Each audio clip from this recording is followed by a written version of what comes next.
Telangana high court two gate 18 મોર જજીસ. તેલંગાણા હાઈકોર્ટની અંદર બીજા વધારાના 18 જજ જે છે એ આવશે. છેલ્લા ઘણા સમયથી આપણે જોઈએ છીએ કે વાત ચાલી રહી છે કે જ્યુડિશિયલ સ્ટ્રેન્થ, આ જે ન્યાયિક તાકાત જે છે એની અંદર વધારો કરવામાં આવી રહ્યો છે, અથવા તો જે બાકી રહેલા જજની જે સંખ્યા જે છે, અનફિલ્ડ વેકેન્સીસ એટલે કે જે અપૂરતી જગ્યા જે છે એની અંદર ભરતી કરવામાં આવી રહી છે, અથવા તો કે જે જજની જગ્યા ખાલી જે છે અહીંયા અપોઇન્ટમેન્ટ, ત્યાં નિમણૂક કરવામાં આવી રહી છે.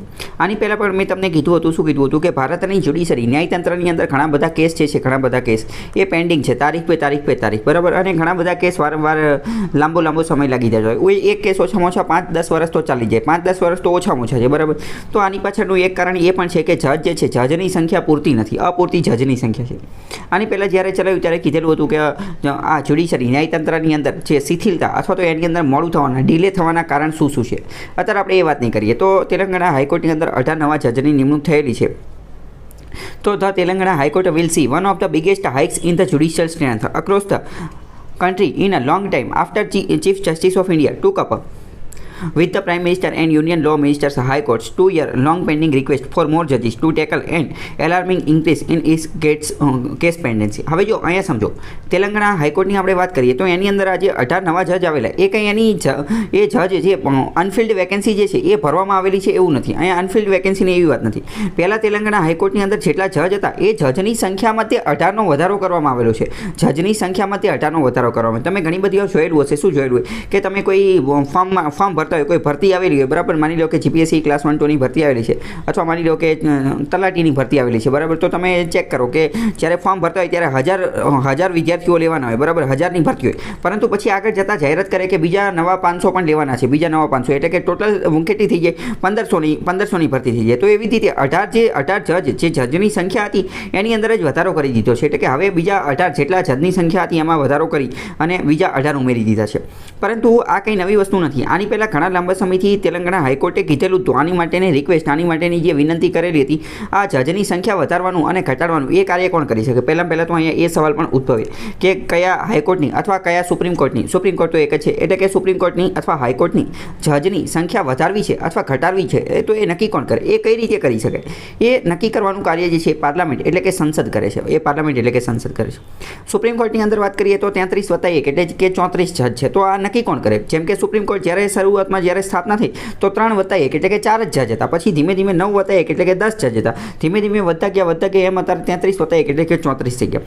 તો આ વધારે છે કોણ? તો વધારવા માટેનું મેં તમને કીધું એ કાર્ય પાર્લામેન્ટ સંસદ કરે છે. એની માટે એક અલગ વિડીયો છે કે જજની સંખ્યા કઈ રીતે વધે એ તમે જોઈ લેજો. તો એવી રીતે અત્યારે આ તેલંગાણા હાઈકોર્ટની અંદર આ જગ્યા જે છે જજની સંખ્યા એ વધારી દીધી છે.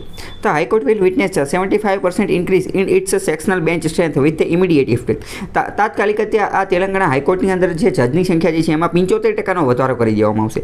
This would take the number of જજીસ. આના કારણે શું થઈ જશે? આના કારણે મેં તમને કીધું કે અત્યારે કેટલા 18 નવા આવશે.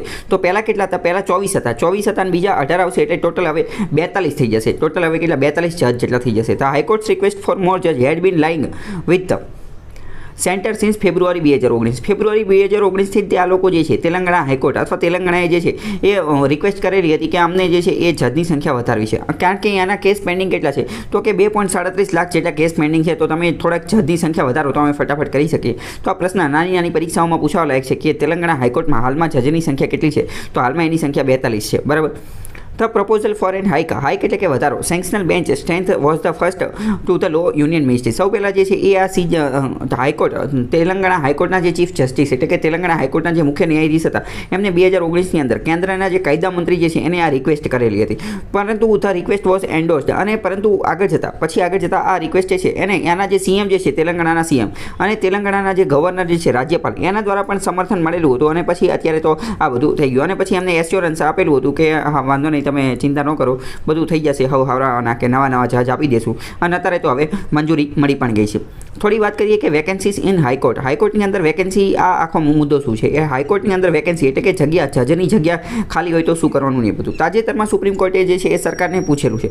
શું સરકારને પૂછેલું છે? સરકારને એવું પૂછેલું છે કે અમે જે 55 લોકોની ભલામણ કરેલી છે, કોલેજિયમ દ્વારા જે 55 લોકોની ભલામણ કરેલી છે જ્યુડિશિયલ અપોઇન્ટમેન્ટ માટે અલગ અલગ હાઈકોર્ટની અંદર, તો 6 મહિનાની અંદર 6 month to nearly a year and half year એવો, એટલે કે 6 મહિનાથી અથવા તો 1.5 વર્ષથી અમે જે આ નામની ભલામણ કરેલી છે એનું તમે શું કર્યું? અને જે કાંઈ ન કર્યું હોય તો એ ફટાફટ કરો, અથવા તો એની ઉપર ક્લેરિફિકેશન આપો, એની ઉપર રિપોર્ટ આપો કે તમે હજી સુધી એની ઉપર પગલાં કેમ નથી લીધા.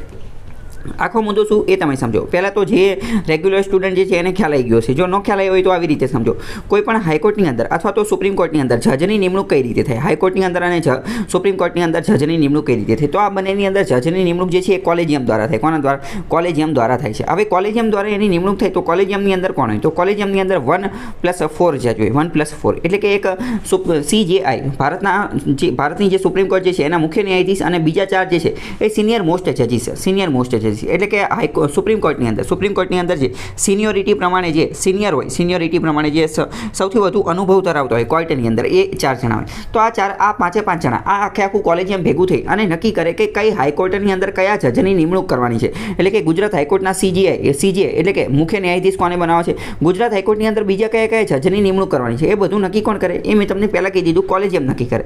પરંતુ કોલેજિયમ જે છે, કોલેજિયમ એ એની માટેનું લિસ્ટ બનાવે કે ગુજરાત હાઈકોર્ટ જે છે એના મુખ્ય ન્યાયાધીશ આને બનાવજો, ગુજરાતમાં આ 5 જજ જે છે એની નિમણૂક કરજો. એટલે કે આ બધાનું લિસ્ટ બનાવે. તેવું ટોટલ 55 જણાનું લિસ્ટ હતું. પરંતુ કોલેજિયમ જે છે આ લિસ્ટ બનાવે ને પછી આ લિસ્ટ આપવું પડે કોને? તો કે પ્રેસિડેન્ટે રાષ્ટ્રપતિને આપવું પડે.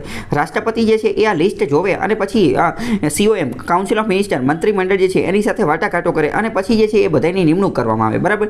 એટલે કે આખરમાં નિમણૂક કોણ કરે? આખરીમાં તો નિમણૂક જે છે એ પ્રેસિડેન્ટ રાષ્ટ્રપતિ જ કરે. પરંતુ રાષ્ટ્રપતિ નિમણૂક એવી રીતે કરે, કોલેજિયમ જે નામ મોકલે ને એમાંથી જ નિમણૂક કરવાની, બીજા કોઈ નહીં કરી શકે નહીં. બરાબર? કોલેજિયમ જે નામ મોકલે એને તે પ્રેસિડેન્ટ રાષ્ટ્રપતિએ નિમણૂક કરવાની, બીજું કરી શકે નહીં. તો આ સુપ્રીમ કોર્ટના કોલેજિયમે જે છે એ 1.5 વર્ષ પહેલાં 55 જેટલી ભલામણ મોકલેલી હતી અલગ અલગ હાઈકોર્ટની અંદર જજની પૂર્તિ કરવા માટે, જજની ભરતી કરવા માટે. પરંતુ સરકારે એટલે કે પ્રેસિડેન્ટે એટલે કે રાષ્ટ્રપતિએ હજી સુધી એની ઉપર કોઈ પગલું ભરેલું નથી. તમને એવું લાગશે કે આ પગલું ભરવાનું કાર્ય તો રાષ્ટ્રપતિનું છે, તો મેં એમ કીધું કે હજી સરકારે કોઈ પગલું ભરેલું નથી. એવું મેં એટલા માટે કીધું કારણ કે રાષ્ટ્રપતિએ પગલું ભરવાનું છે, રાષ્ટ્રપતિ એની માટે મંજૂરી આપવાની છે. બરાબર, સાચી વાત. પરંતુ આપણા બંધારણની અંદર એવું તો લખેલું છે કે રાષ્ટ્રપતિ બધા જ કાર્ય કઈ રીતે કરશે? COM કાઉન્સિલ ઓફ મિનિસ્ટર મંત્રીમંડળ જે છે એની સલાહથી જ બધા કાર્ય કરશે. બરાબર? અને બંધારણમાં જે કોઈ પણ જગ્યાએ લખેલું હોય કે રાષ્ટ્રપતિ આ રીતે કાર્ય કરશે અથવા રાષ્ટ્રપતિને પૂછીને કાર્ય કરવામાં આવશે, એ બધી જ જગ્યા એનો મતલબ જ એમ થાય COM કાઉન્સિલ ઓફ મિનિસ્ટર મંત્રીમંડળ જે છે મંત્રીમંડળ એની સલાહથી એ કાર્ય કરશે. એનો મતલબ જ એ થાય. બંધારણની અંદર જ ખુદ એવું લખેલું છે. બરાબર? તો અહીંયા પણ એવું લખેલું છે કે રાષ્ટ્રપતિ એની નિમણૂક કરશે. એનો મતલબ એમ કે રાષ્ટ્રપતિ COM સાથે વાટાઘાટો કરીને કન્સલ્ટેશન કરીને પછી આ પ્રકારનું કાર્ય કરશે. તો રાષ્ટ્રપતિ તો એક રીતે શોભાના ગાંઠિયા સમાન છે. એને તો જે નીચેથી ઓર્ડર આવે, COM તરફથી જે ઓર્ડર આવે એનું ખાલી ઇમ્પ્લિમેન્ટેશન અમલીકરણ કરવાનું છે. બરાબર? તો એ તમને ખ્યાલ આવી ગયો છે. Total sanction judicial strength in 25 high court is 1080. એટલે કે અત્યારે વાત કરીએ તો 25 જેટલા હાઈકોર્ટની અંદર 1080 જેટલા જજ જે છે એની નિમણૂક કરવાની છે. જજ અથવા બીજા અલગ અલગ ઓફિસરો એ બધાની નિમણૂક 1080 જેટલાની ભરતી કરવાની છે. તો આ ભરતી કરેલી નથી. However the present working state, અત્યારની વાત કરીએ તો અત્યારે વર્કિંગ સ્ટેટ જે છે એ 661 છે. વિથ 419 જેટલી જગ્યા જે છે વેકેન્સીસ એ તો ખાલી છે, એ પણ જોવા મળે છે. The supreme court has been repeatedly, supreme કોર્ટે ઘણી બધી વાર સરકારને કીધેલું છે growing alarm at the judicial vacancies કે આ હાઈકોર્ટની અંદર જગ્યા ખાલી છે તો એનું કંઈક કરવું જોઈએ. સમ ઓફ ધીસ હાઈકોર્ટ્સ આર ફંક્શનિંગ, અમુક હાઈકોર્ટ તો એવી છે કે એ માત્ર એમના જેટલા જજની સંખ્યા જે છે એમાં ખાલી 50% જજ સાથે તે કાર્ય કરે છે. કેમ? કારણ કે બીજાની હજી કોઈએ ભરતી કરેલી નથી. On average the court suffered at least બધા 25 હાઈકોર્ટ જે છે બધા હાઈકોર્ટની અંદર જોઈએ તો મોટા ભાગના હાઈકોર્ટની અંદર એવરેજ જોઈએ સરેરાશ દ્રષ્ટિએ તો 40% વેકેન્સી જે છે ખાલી છે, 40% જગ્યા જે છે એ ખાલી છે. અપોઇન્ટમેન્ટ ઓફ ધ જજીસ, જજની નિમણૂક કઈ રીતે થાય તો 124 ક્લોઝ 2 ની અંદર આપેલું છે. ભારતીય બંધારણના આર્ટિકલ 124 ક્લોઝ 2 ની અંદર આપેલું છે. આર્ટિકલ 124 આર્ટિકલ 124 અનુચ્છેદ 124 ની અંદર સુપ્રીમ કોર્ટની સ્થાપના કઈ રીતે થયેલી છે એ આપેલું છે. 124 2 ની અંદર જોઈશું તો એની અંદર કીધેલું છે કે જજીસ of the supreme Court are appointed by President, કે સુપ્રીમ કોર્ટના જજ જે છે સુપ્રીમ કોર્ટના જજ એ રાષ્ટ્રપતિ દ્વારા નિમણૂક કરવામાં આવશે. સુપ્રીમ 124 2 ની અંદર શું કીધેલું છે? સુપ્રીમ કોર્ટના જજ રાષ્ટ્રપતિ દ્વારા નિમણૂક કરવામાં, but after consultation with such a member of judge and Supreme Court and of High Court in the states as the President may deem necessary for purpose. એનો મતલબ શું? રાષ્ટ્રપતિ સુપ્રીમ કોર્ટના જજની નિમણૂક તો કરશે જ તે, પરંતુ એની સાથે સાથે કન્સલ્ટેશન કરશે. કોની સાથે? અમુક સચ નંબર ઓફ જજીસ of the supreme Court, Supreme કોર્ટના તે અમુક નંબરના જજ સાથે, સુપ્રીમ કોર્ટના તે અમુક જજ હશે. અમુક જજ એટલે કેટલા? એટલે કે કોલેજિયમ દ્વારા જેટલા નક્કી કરવામાં આવેલા હોય એટલા. અત્યારની દ્રષ્ટિએ જોઈએ તો અત્યારે કોલેજિયમની સંખ્યા 1+4 નક્કી કરેલી છે, પરંતુ દર વખતે આ 4 અને 1 5 જ હોય એવું જરૂરી નથી. કારણ કે જ્યારે કોલેજિયમ નવું બન્યું ત્યારે 1+2 ખાલી 3 જ જજ હતા. બરાબર? પરંતુ ધીમે ધીમે આ વધતી ગઈ. તો એવી રીતે અત્યારે 1+4 એટલે કે કોલેજિયમની અંદર ટોટલ 5 જણા સાથે વાટાઘાટો કરશે, કન્સલ્ટેશન કરશે. કોણ? પ્રેસિડેન્ટ એટલે કે રાષ્ટ્રપતિ, અને પછી નક્કી કરવામાં આવશે. આની માટે અલગ અલગ જજીસ કેસ પણ આવેલા છે. ફર્સ્ટ જજીસ કેસ, સેકન્ડ જજીસ કેસ અને થર્ડ જજીસ કેસ અને ફોર્થ જજીસ કેસ. તો આ પણ તમને ખબર હોવી જોઈએ, બરાબર. અત્યારે તો હવે આપણે એ ટાઈમ નથી કે આપણે એના વિશે વાત કરીએ, પરંતુ તમે કદાચ બુક હોય તમારી પાસે તો એ તમે અત્યારે રીડ કરી શકો છો કે આ બધા કેસ કયા છે. અને કદાચ તમે બુક રીડ કરશો તો એમાં પણ થર્ડ જજીસ કેસ છે જે છે એના સુધી જ આપેલો છે, ફોર્થ જજીસ કેસ નહીં આપેલો હોય, બરાબર. એ તમારે ક્યાંકથી રિસર્ચ કરી અને તમારી જાતે ગોતવું પડશે. જો ફરી ક્યારેક આવો મુદ્દો આવશે તો હું એના ઉપર બધા કેસીસ ઉપર જે છે એ અલગથી વિડીયો બનાવી નાખીશ, એ ત્યારે તમે જોઈ લેજો. આગળ વાત કરીએ આર્ટિકલ 217 અનુચ્છેદ 217ની અંદર જોઈએ તો અનુચ્છેદ 217ની અંદર કીધેલું છે કે જજ ઓફ હાઈકોર્ટના જજની નિમણૂક કોણ કરશે? તો હાઈકોર્ટના જજની નિમણૂક પણ પ્રેસિડેન્ટ રાષ્ટ્રપતિ જ કરશે. હાઈકોર્ટના જજની નિમણૂક જે છે એ પણ રાષ્ટ્રપતિ જ કરશે. હવે જો પહેલાં તો એક વસ્તુ સમજો, આ હાઈકોર્ટ, એક મિનિટ, આ સુપ્રીમ કોર્ટ છે અને આ હાઈકોર્ટ છે. તો બંનેની અંદર શું હોય? પહેલાં સુપ્રીમ કોર્ટની અંદર એક CJI હોય. CJI એટલે કે મુખ્ય ન્યાયાધીશ, જે મેઇન હોય એટલે કે સુપ્રીમ કોર્ટના મુખ્ય ન્યાયાધીશ. તો એવી રીતે હાઈકોર્ટની અંદર એક CJ હોય એટલે કે ચીફ જસ્ટિસ એટલે કે હાઈકોર્ટના મુખ્ય ન્યાયાધીશ, એક મુખ્ય ન્યાયાધીશ હોય. બંનેની અંદર એક મુખ્ય ન્યાયાધીશ હોય, બરાબર. પરંતુ સુપ્રીમ કોર્ટની હોય એની અંદર CJI પાછળ I લાગશે, કારણ કે ચીફ જસ્ટિસ ઓફ ઇન્ડિયા એ આખા ભારતના મુખ્ય ન્યાયાધીશ છે. જ્યારે અહીંયા આની પાછળ I નહીં લાગે, કેમ? કારણ કે આ તો જે છે એ તો ખાલી એ હાઈકોર્ટ પૂરતા જશે, એટલે એને ચીફ જસ્ટિસ કહેવાય. આગળ ચીફ શબ્દ લાગી જશે કારણ કે એ મુખ્ય ન્યાયાધીશ છે. એટલે બીજી વાત કરીએ સુપ્રીમ કોર્ટની અંદર આ CJIની સિવાય પણ અલગ અલગ જજ હશે. અલગ અલગ કેટલા જજ હશે? તો સુપ્રીમ કોર્ટની અંદર અલગ 33 જજ હશે. 33 જજ હશે, બરાબર. એને આપણે શું કહીશું? એને આપણે ખાલી જજ કહેશું. એને આપણે શું કહેશું? ખાલી જજ કહેશું. હા, તો એવી જ રીતે બધી હાઈકોર્ટની અંદર, ભારતની અંદર અત્યારે ટોટલ 25 હાઈકોર્ટ છે. તો બીજી બધી જે 25 હાઈકોર્ટ છે એ બધાની અંદર પણ અલગ અલગ જજ હશે. અલગ અલગ જજ હશે.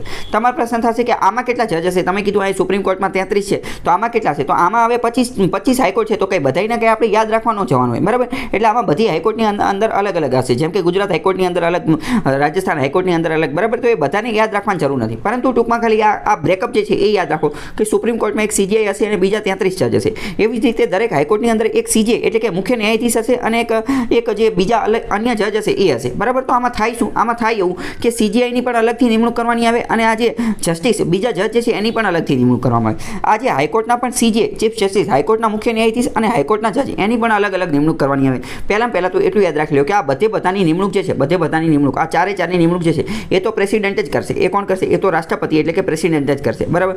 પરંતુ જ્યારે સુપ્રીમ કોર્ટના CJIની નિમણૂક કરવાની હશે, સુપ્રીમ કોર્ટના CJIની, તો ત્યાં તો ફાઇનલ જ છે કે રાષ્ટ્રપતિ કરશે અને એ સિનિયર મોસ્ટ જજની કરી નાખશે. સિનિયર મોસ્ટ જજ એટલે કે જે સૌથી વધુ એક્સપિરિયન્સ ધરાવતા વ્યક્તિ હશે સુપ્રીમ કોર્ટની અંદર એની નિમણૂક કરશે. પરંતુ એવું જરૂરી નથી. અત્યાર સુધી જે છે એ 2-3 વાર ઇન્દિરા ગાંધી સરકારે અને જવાહરલાલ નહેરુ સરકારે એવી કોશિશ કરેલી હતી કે અમુક સિનિયર મોસ્ટ જજને છોડીને પણ બીજાને CJI બનાવી દેતા હોય છે, બરાબર. બાકી આ 33 જજની જ્યારે નિમણૂક કરવાની હશે, જ્યારે નિમણૂક કરવાની હશે ત્યારે સુપ્રીમ કોર્ટ જે છે, સુપ્રીમ કોર્ટ એ વાટાઘાટો કરશે, કન્સલ્ટેશન કરશે. કોની સાથે? કોલેજિયમ સાથે, બરાબર. પછી આ જે હાઈકોર્ટના જે ચીફ જસ્ટિસ, હાઈકોર્ટના મુખ્ય ન્યાયાધીશની જ્યારે નિમણૂક કરવાની હશે ત્યારે પણ સુપ્રીમ કોર્ટ વાટાઘાટો કરશે. કોની સાથે? તો કે આ કોલેજિયમ સાથે. ત્યારે કોલેજિયમ સાથે તો કરશે જ તે, પરંતુ ત્યારે સાથે ગવર્નરને પણ ધ્યાને લેશે, બરાબર. રાષ્ટ્રપતિ, ગવર્નર, કારણ કે અહીંયા રાજ્યની વાત છે એટલે ગવર્નરને પણ ધ્યાને લેશે, બરાબર. બીજી વાત કરીએ જ્યારે હાઈકોર્ટના જે જસ્ટિસ, હાઈકોર્ટના જે નાના જજ અથવા તો ખાલી જજ હશે, હાઈકોર્ટના જે ખાલી જજ એની નિમણૂક કરવાની હશે ત્યારે શું કરશે? ત્યારે સુપ્રીમ કોર્ટનું કોલેજિયમ તો હશે જ તે, રાષ્ટ્રપતિ તો હશે જ તે, ગવર્નર તો હશે જ તે, સાથે એ હાઈકોર્ટના CJ, એ હાઈકોર્ટના ચીફ જસ્ટિસ એટલે કે એ હાઈકોર્ટના મુખ્ય ન્યાયાધીશ પણ હશે, બરાબર. તો ધીમે ધીમે તમે સમજતા હશો કે ધીમે જે છે એ સંખ્યા વધી જશે. જ્યારે સુપ્રીમ કોર્ટના CJIની નિમણૂક કરવાની હશે ત્યારે માત્ર CJI, માત્ર કોલેજિયમ, ત્યારે માત્ર કોલેજિયમ અને રાષ્ટ્રપતિ એ 2 વાટાઘાટો કરશે, બરાબર. આ જ્યારે 33 જજની નિમણૂક કરવાની હશે ત્યારે પણ કોલેજિયમ અને રાષ્ટ્રપતિ 2 જ જણા હશે. જ્યારે આ CJ, હાઈકોર્ટના મુખ્ય ન્યાયાધીશની નિમણૂક કરવાની છે ત્યારે પણ જે છે એ કોલેજિયમ અને રાષ્ટ્રપતિ તો હશે જ તે, પરંતુ ગવર્નરનો પણ સમાવેશ થઈ જશે. અને જ્યારે હાઈકોર્ટના જજની નિમણૂક કરવાની છે ત્યારે શું થશે? ત્યારે સુપ્રીમ કોર્ટનું કોલેજિયમ તો હશે જ તે, રાષ્ટ્રપતિ તો હશે જ તે, ગવર્નર તો હશે જ તે, સાથે CJ એટલે કે એ હાઈકોર્ટના મુખ્ય ન્યાયાધીશ પણ આવી જશે, બરાબર. તો આશા કરું કે તમારા મગજની અંદર ફિટ થઈ ગયો હશે. જો ન ફિટ થઈ ગયું હોય તો તમે એ રટ્ટો મારી લેજો, ગોખવાનું કાર્ય કરી નાખજો, યાદ રહી જશે, બરાબર. ન યાદ રહી તો પછી હવે તમારા ભાગ્ય. આગળ વાત કરીએ તો ધ થ્રી જજીસ કેસ ઓફ 3 જજ કેસની વાત કરીએ તો 1981, 1993 અને 1998માં આ કેસ આવેલા હતા, જેના અંતર્ગત કોલેજિયમ શું છે, કોલેજિયમ માટે કન્સલ્ટેશન એ બધું નક્કી કરવામાં આવ્યું હતું. કારણ કે જો એ કેસ એક રીતે જોઈએ તો મુખ્ય કયા મુદ્દા ઉપર હતા એ હું તમને કહી દઉં. કારણ કે આ બધા આર્ટિકલ 217 અને આર્ટિકલ 124 ક્લોઝ 2 એ બંનેની અંદર એવું કીધેલું છે કે જજની નિમણૂક પ્રેસિડેન્ટ રાષ્ટ્રપતિ કરશે, પરંતુ એની માટે કન્સલ્ટેશન કરશે કોની સાથે? તો કે કોલેજિયમ સાથે અથવા તો સુપ્રીમ કોર્ટના જજ સાથે. પરંતુ કન્સલ્ટેશન એટલે શું? કન્સલ્ટેશનનો મતલબ મતલબ શું, what is the definition of consultation, consultation કોને ગણવાની, એ વાત ઉપર વિવાદ હતો. કારણ કે ઘણા બધા લોકોને એવું કહેવાનું થતું હતું કન્સલ્ટેશન એટલે કે રાષ્ટ્રપતિ જે છે એ સુપ્રીમ કોર્ટના જજને પૂછે અને સુપ્રીમ કોર્ટના જજ જે કહે રાષ્ટ્રપતિને જે છે એ સારું લાગે એ પોતાની રીતે કાર્ય કરશે. જ્યારે અમુક લોકો એવું કહેતા હતા કે જે સુપ્રીમ કોર્ટના જજ જે કે એ જ કન્સલ્ટેશન એ જ માની લેવાનું, અથવા તો અમુક લોકો એવું કહેતા હતા કે બંને જે છે એને સહમતિથી કાર્ય કરવાનું. એટલે કે આવા અલગ અલગ વિવાદ હતા કઈ બાબતે, કન્સલ્ટેશન શબ્દની બાબતે, અને એની બાબતે અલગ અલગ કેસ આવ્યા 1981, 1993 અને 1998ના અલગ અલગ કેસ આવ્યા. The collegium was for appointing Supreme Court જજ consist of CJI and 4 senior most જજ. આ જે કોલેજિયમ જે છે, કોલેજિયમની અંદર 4+1 એટલે કે ટોટલ 5 જજ હશે એવું ક્યારે નક્કી કરવામાં આવ્યું હતું, એવું જે છે એ આ 1998ના થર્ડ જજીસ કેસ છે એમાં નક્કી કરવામાં આવ્યું હતું. સેકન્ડ જજીસ કેસ હતો 1993ના, એમાં એવું નક્કી કરેલું હતું કે કોલેજિયમ 2+1 એટલે કે 3ની હશે. બરાબર, આવી રીતે અલગ અલગ કેસ આવેલા હતા. મેમોરેન્ડમ ઓફ પ્રોસિજર એની થોડી વાત કરીએ તો was a setup after the third જજીસ કેસીસ. થર્ડ જજીસ કેસ જે છે 1998ની અંદર એ પૂરો થયો ત્યારે એક રીતે કહી દીધું, ત્યારે સુપ્રીમ કોર્ટે એક રીતે કહ્યો તો લેન્ડમાર્ક જજમેન્ટ આપ્યું અને કીધું કે હવે જે છે આ કન્સલ્ટેશન શું છે એ તો મેં તમને કહી દીધું. કન્સલ્ટેશન એટલે કે કોલેજિયમ એટલે કે 5 જજ એટલે કે 1+4 5 જજ જે છે 5 જજ સાથે વાટાઘાટો કરવાની. અને બીજું એમ કીધું કે હું તમને MOP આપું છું. MOP એટલે કે મેમોરેન્ડમ ઓફ પ્રોસિજર. હું તમને આખી પ્રક્રિયા જે છે વિગતવાર એ જ સમજાઈ દઉં છું, એક આખું ડોક્યુમેન્ટ આપી દઉં છું. આમાં બધી વસ્તુ લખેલી છે. શું લખેલી છે કે કોનું કઈ રીતે નિમણૂક કરવાની, કોલેજિયમ કેમ બનાવવાની, કઈ રીતે વાટાઘાટો કરવાની. કન્સલ્ટેશન એટલે શું, એટલે કે MOP મેમોરેન્ડમ ઓફ પ્રોસિજર એનો ઉદ્ભવ થઈ ગયો, એનું ઇવોલ્યુશન કરી નાખ્યું. આ જો મેમોરેન્ડમ ઓફ પ્રોસિજર અથવા તો કોલેજિયમ, આ બધી વસ્તુ જે છે એ બંધારણની અંદર ક્યાંય લખેલી નથી, પરંતુ આ સુપ્રીમ કોર્ટની અંદર સુપ્રીમ કોર્ટે આને ઇવોલ્યુશન કરેલી છે. સુપ્રીમ કોર્ટની શોધ છે, સુપ્રીમ કોર્ટની ઇન્વેન્શન છે. ક્યારે કરેલી છે તો આ જજીસ કેસ દરમિયાન કરેલી છે. વાત કરીએ તો કોલેજિયમની તો મેં તમને કીધું સૌથી પહેલાં ઇવોલ્યુશન ક્યારે થયું તો સેકન્ડ જજીસ કેસની અંદર થયું. એવી જ રીતે મેમોરેન્ડમ ઓફ પ્રોસિજર એનો ઉદ્ભવ, એનું ઇવોલ્યુશન જે છે એ થર્ડ જજીસ કેસ દરમિયાન થયું કે ત્યારે એમને આ વિગતવાર પ્રક્રિયા આપી દીધી અને એના કહી દીધું કે કોલેજિયમ જે છે would recommend names to the executive એટલે કે કારોબારીને જે છે એ આ નામ જે છે એ સૂચિત કરવામાં આવશે. તમને એવું લાગશે કે રાષ્ટ્રપતિને સૂચિત કરવામાં આવ્યું છે, અહીંયા કારોબારી લખેલું છે એવું કેમ, તો પહેલાં તો રાષ્ટ્રપતિ જે છે એનો પણ કારોબારીની અંદર સમાવેશ થાય છે. અથવા તો બીજું કારણ મેં તમને ઓલરેડી કહી દીધું કે રાષ્ટ્રપતિ જે છે એ કંઈ પોતાની જાતે નિર્ણય નહીં લે, એ COM કાઉન્સિલ ઓફ મિનિસ્ટર એની સાથે વાટાઘાટો કરીને જ નિર્ણય લેશે અને કાઉન્સિલ ઓફ મિનિસ્ટર જે કહેશે એ જ નિર્ણય લેશે. અને કાઉન્સિલ ઓફ મિનિસ્ટર મંત્રીમંડળ જે છે એને તો એક્ઝિક્યુટિવ એટલે કે કારોબારી કહેવાય. બરાબર, બધી વસ્તુ એકબીજા સાથે જોડાયેલી છે. બાકી ડિટેલમાં જાણવું હોય તો બંધારણના લેક્ચર જોઈ લેજો એટલે ખ્યાલ આવી જાય. The President of India can either accept the recommendation or send it back to reconsideration. હવે કોલેજિયમ જે છે, કોલેજિયમ જે વ્યક્તિઓના નામ જજ તરીકે નિમણૂક કરવા માટેના નામ જે છે એ રાષ્ટ્રપતિને મોકલશે તો રાષ્ટ્રપતિ જે છે એ નામને એક્સેપ્ટ કરી શકે છે એટલે કે મંજૂર કરી શકે છે, અથવા તો એને પાછા પણ મોકલી શકે છે. બરાબર, ના મંજૂર કરી શકતા નથી, ખાલી એમને પાછા મોકલી શકે કે તમે આને ફરીથી એકવાર ચેક કરી લો, આમાં આ વ્યક્તિનું નામ ન હોવું જોઈએ, રાજ નામનો વ્યક્તિ છે એ ન હોવો જોઈએ, બીજું નામ, એટલે કે રિકન્સિડર માટે પાછું મોકલી શકે છે. The reconsidered advice must be accepted by the president. પરંતુ જ્યારે સુપ્રીમ કોર્ટનું કોલેજિયમ જે છે એ ફરીથી એને જે છે રિકન્સિડર કરે એટલે કે ફરીથી બીજી વાર ધ્યાને લે અને પછી એ પાછું મોકલે, પછી રાષ્ટ્રપતિને પાછું મોકલે, તો પછી બીજી વાર રાષ્ટ્રપતિ એને ના પાડી શકતા નથી. એટલે આમાં પણ રાષ્ટ્રપતિને ખાલી એક ચાન્સ મળે છે ના પાડવાનો, બાકી બીજી વાર પાછું મોકલી શકતા નથી.